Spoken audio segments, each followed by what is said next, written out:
Taste the Daily. மக்களுக்கு எதிராக செயல்படும் திமுகவை வீட்டிற்கு அனுப்பும் நேரம் வந்துவிட்டதாக அதிமுக முன்னாள் அமைச்சர்கள் சூளுரைத்துள்ளனர். திருப்பூரில் அதிமுக 53ஆம் ஆண்டு தொடக்க விழா பொதுக்கூட்டமானது பெருமாநல்லூர் 4 ரோட்டில் மாவட்ட கவுன்சிலர் வேல்குமார் எம் சாமிநாதன் ஏற்பாட்டில் நடைபெற்றது.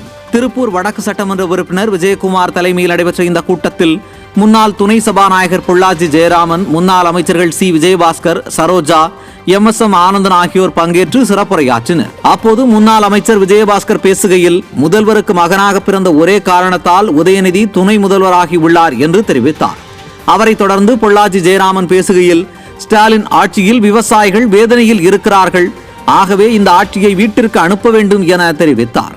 முன்னதாக 50க்கும் மேற்பட்டவர்கள் மாற்றுக் கட்சியில் இருந்து அதிமுகவில் இணைந்தனர். இந்த நிகழ்வில் முன்னாள் சட்டமன்ற உறுப்பினர்கள் குணசேகரன், NS நடராஜன் உள்ளிட்ட அதிமுக நிர்வாகிகள், பொதுமக்கள் என திரளானோர் பங்கேற்றனர். ஒரே படத்துல ஒரே பாட்டுல பணக்காரர் ஆவதை போல எந்த தகுதியும் இல்லாத ஒருவர் முதலமைச்சருடைய மகன் என்ற ஒரே காரணத்தினாலே உதயநிதி ஸ்டாலின் இன்றைக்கு துணை முதலமைச்சராக பொறுப்பேற்றுகிறார். இப்ப நாட்டில் ஏதாவது நல்லது நடந்திருக்கா? இப்ப ஒரே ஒரு பயன், உதயநிதி துணை முதலமைச்சராக ஆனதற்கு முன் இந்த தமிழகம் எப்படி இருந்தது, உதயநிதி துணை முதலமைச்சர் ஆனதற்கு பின்னாலே இந்த தமிழகம் எப்படி இருக்கிறது? ஏதாவது மாற்றம் இருக்கிறதா?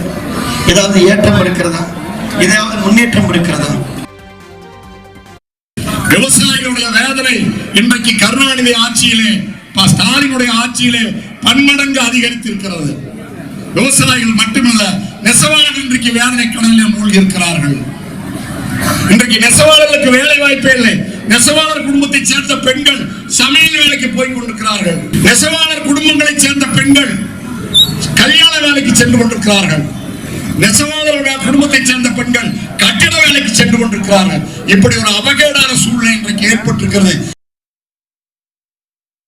கடலூர் மாவட்டம் விருத்தாச்சலம் அரசு மருத்துவமனையில் நோயாளிகளுக்கு வழங்கப்படும் மாத்திரைகளை கைகளில் கொடுப்பதாக நோயாளிகள் குற்றம் சாட்டினர். இந்த மருத்துவமனைக்கு நாள்தோறும் ஆயிரக்கணக்கான புறநோயாளிகளும் நூற்றுக்கணக்கான உள்நோயாளிகளும் வருகை தந்து சிகிச்சை பெற்று வருகின்றனர்.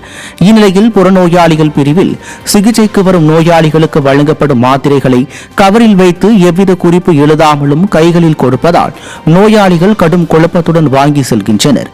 மேலும் மாத்திரைகளின் விவரங்களை செவிலியர்கள் வாய்மொழியாக வழங்குவது ஸ்டாலின் அரசின் நிர்வாக திறனற்ற சுகாதாரத்துறையின் அலட்சிய போக்கை காட்டுவதாக நோயாளிகள் குற்றம் சாட்டுகின்றனர்.